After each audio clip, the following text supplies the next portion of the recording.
According to the CIA World Factbook, 2/5 of the Haitian population depend on the agriculture sector, mainly small-scale farming. With 80% of its population living under the poverty line, Haiti relies on formal international economic assistance for fiscal sustainability, and over half of its annual budget comes from the international community. Joining me to discuss the agricultural industry in Haiti, we welcome Anthony Vinciguerra, coordinator of the Center for Community Engagement at Saint Thomas University. Anthony leads the university's Haitian Fair Trade Coffee Project, known as Café Cocano, in Port-de-Paix in Haiti. And Dr. Albert Williams, assistant professor and chair of finance and economics at the School of Business and Entrepreneurship at Nova Southeastern University. Welcome to the program. It's a pleasure to be here. Thank you. Before we get to the discussion, let's take a quick look at what the project is about.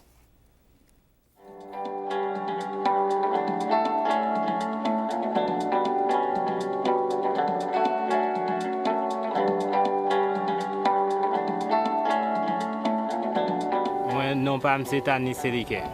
Je suis technicien en Cocano, un pépiniériste Cocano. Cocano est important parce que c'est un avancement pour le pays d'Haïti, surtout pour Nord-Ouest. Parce que ce café, c'est avec le paysan qu'on fait mettre Timounio à l'école, faire éducation Timounio à l'aise. Et avec Cocano qui vient sous terrain là, c'est un espoir pour tout le monde.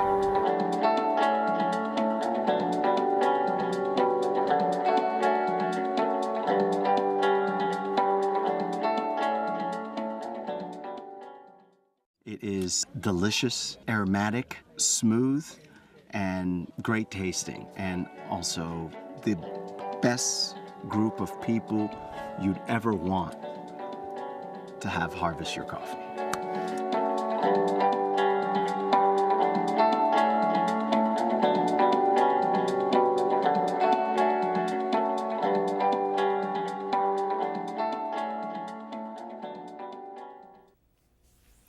Again, welcome, gentlemen. Thank you. And Albert, we'll start with you. You just watched a short video of what the Cocano project is about, and you have experienced same type of industry and challenges in other Caribbean countries. Right. Absolutely. I am originally from Belize, and in my prior job before becoming a professor at Nova Southeastern University, I was managing a rice industry for small farmers, nearly 2,000 of them. And the project is basically to buy the paddy from them, mill it, and sell it. So we offered the help of marketing for these farmers. And it's a very similar structure to what's going on. Small farmers in Haiti, small farmers in Belize. And we set up that marketing infrastructure to help to buy that product. That has gone on for many, many years, and it's still going on today. Slightly different now, but it's still going on. So I'm quite familiar with that project, and I was lucky to have been able to visit Haiti for a week in my prior career, and I was able to travel across Haiti to see the similar type of agriculture, small farm. And by the way, after looking at that video, I would like a cup of that coffee. No, I shouldn't. But tell us some more about the facts. When you look at the numbers, Right. it has a lot of potential, right? Absolutely. I'll tell you. Let me give you a little rundown of some key agriculture numbers for Haiti. As you said, over 50% is in agriculture. Agriculture accounts for 25% of Haiti's GDP, gross domestic product. There's a high poverty rate, and when you have poverty, you don't have money to buy the food, and so you might have issues of food insecurity, undernourishment, underweight, and maybe even stunted growth of children. So poverty and food, they go together. Climate, you know that. We have been exposed to drought and floods, hurricane, landslides, right, Anthony? We basically don't export much in agriculture. Most of the export is in apparel, 90%. We only produce in Haiti 50% of the food. So 50% comes from the other parts of the world, US in particular, and Dominican Republic, the neighbor. So that's a great opportunity. We depend a lot on remittances from the other parts of the world for monies to come in to help, as you were saying. Part of the government budget is from overseas. I like this one, and you'll find this interesting. 6.8 million telephones in Haiti and 10 million people. That's a very interesting statistics. I like it because you could use technology to help with the development of the country, not only for talking, but for passing information and communication. We will go back to the technology aspect, but let's go, Anthony, to the, based on what Albert just mentioned about the challenges in Haiti and the opportunities also they have.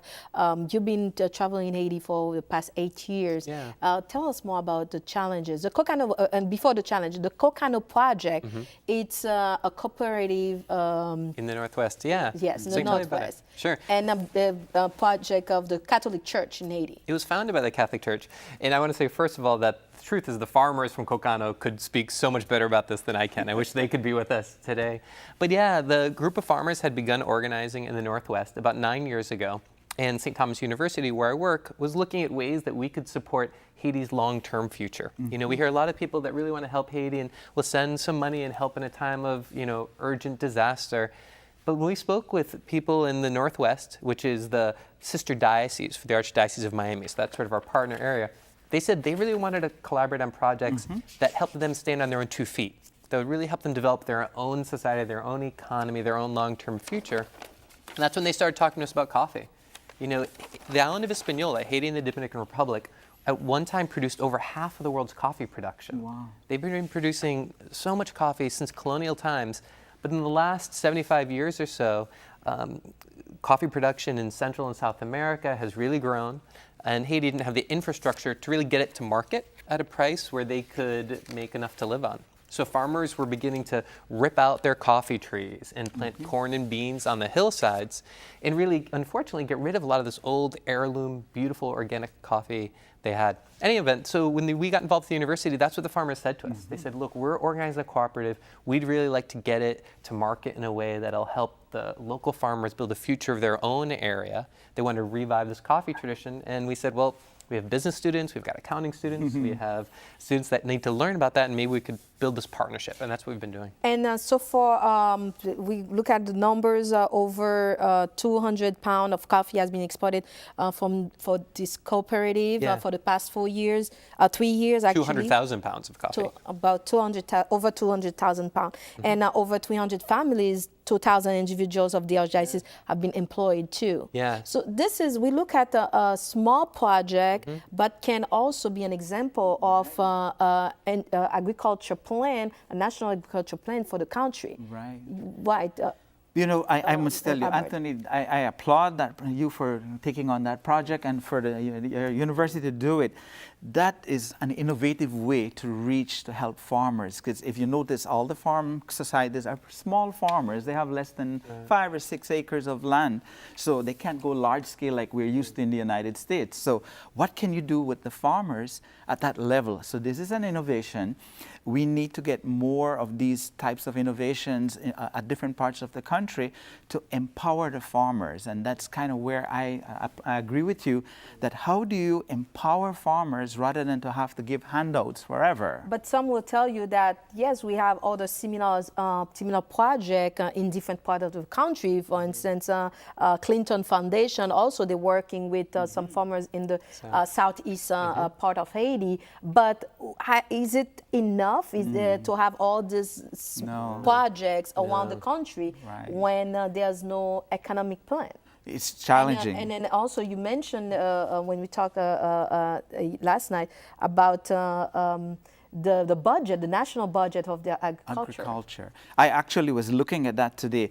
We need a modern plan that will incorporate all that we are talking about here so that the whole country and the world understands what Haiti needs to take forward.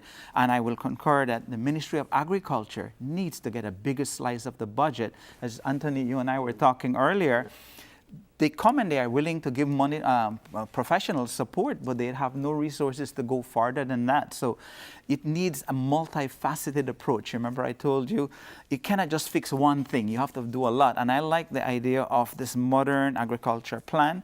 It has to talk about production, marketing, food security, governance. How do we govern? And I don't only mean government. I mean government, NGOs, operations like you. How do we manage the process? and it has to be sustainable. Yeah. But all of this has to happen in an empowerment modality. We cannot just go with the idea that we know and we don't empower the farmers and the producers. I was telling Anthony, those farmers are very knowledgeable. Maybe they haven't gone to school, but they understand how to grow coffee. They understand. It's just that they don't get the money for their work. And what you heard from the farmers, Anthony? There's a couple of things. I think you're right about a national plan. That's really important. And when we say national, we really mean not just Haitian, but the entire country of Haiti. You know, the Northwest, unfortunately, has been an area that's been really cut off from the rest of the country historically. And there's great coffee being produced in the South and the Southeast. But I think when the Haitian community is thinking about development in their country, they really have to think about what can be produced in different areas and what are different niche markets for different areas. So we're really developing an equitable development that helps get money to the farmers. Because the challenges, you were mentioning the challenges, there are many. And the biggest challenge probably in the Northwest is just the total lack of infrastructure. You know, there's currently still no paved road just to get to Port-de-Paix. And we're going to go back to the infrastructure, but let's go to the entrepreneurship mindset. Right. Because I know that there are some members of the Haitian diaspora who try to do business and do the same thing, importing coffee or any other agro product from Haiti to the U.S. or to any part of the country, of the world.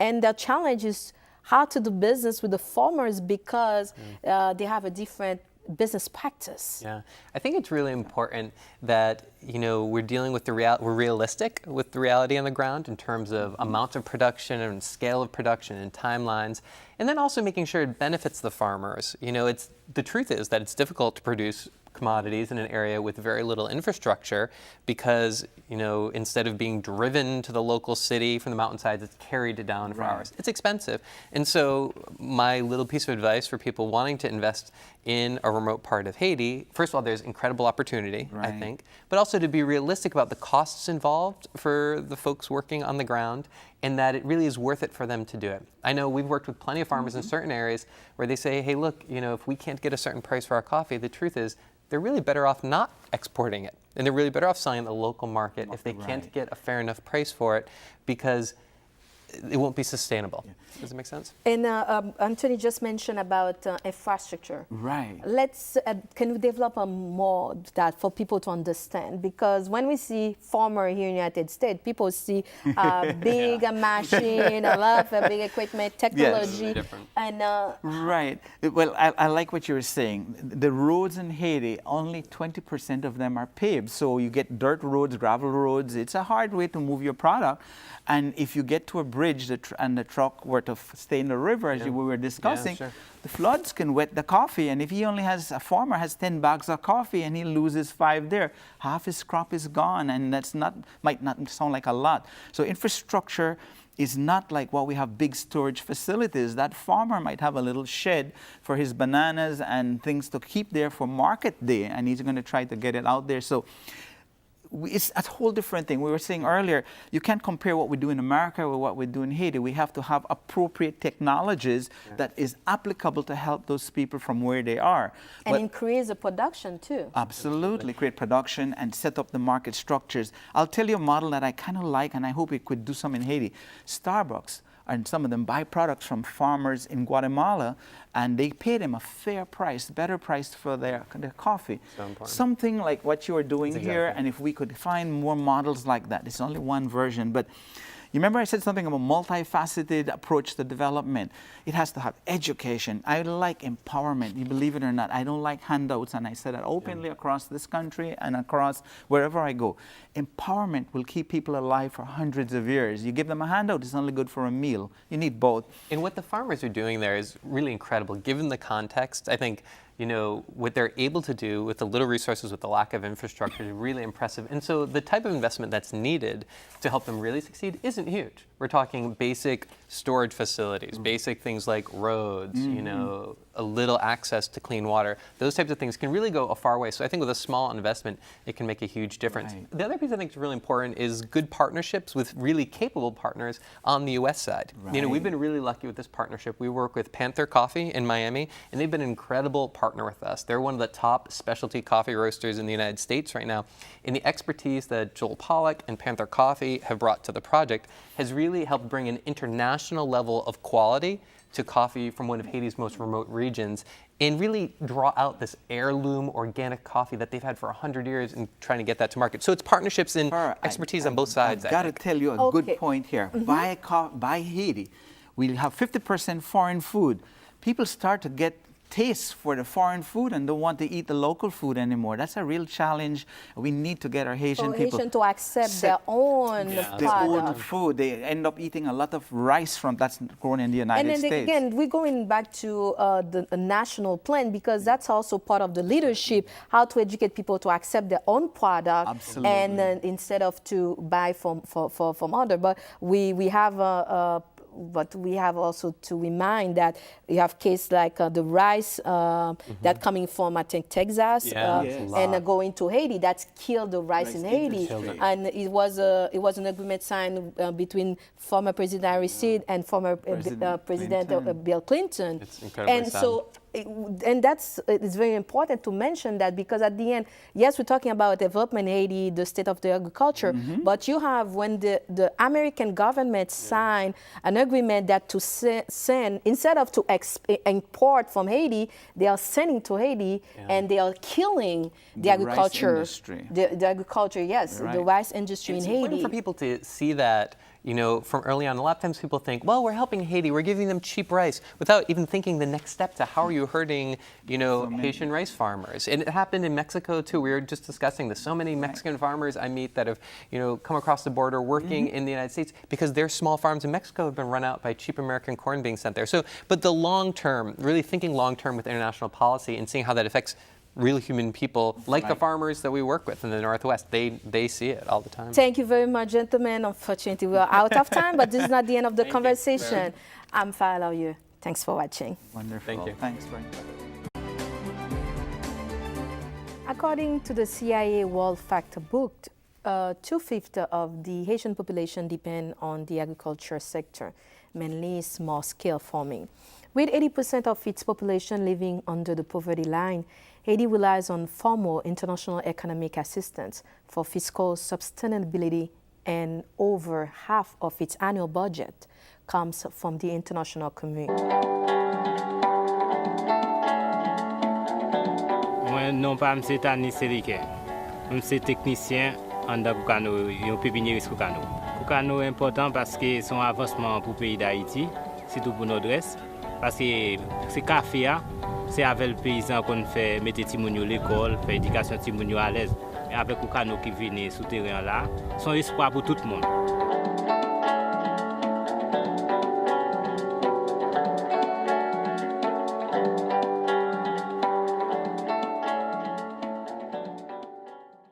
It is delicious, aromatic, smooth, and great tasting, and also the best group of people you'd ever want to have harvest your coffee.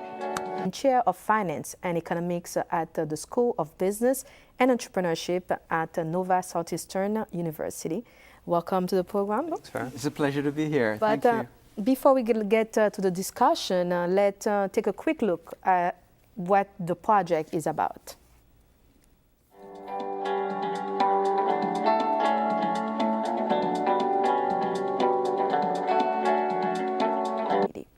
Joining me to discuss the agricultural industry in Haiti, we welcome Anthony Vinciguerra, coordinator of the Center for Community Engagement at Saint Thomas University. Anthony leads the university's Haitian Fair Trade Coffee Project, known as Café Koukano, in Port-de-Paix in Haiti. And Dr. Albert Williams, assistant professor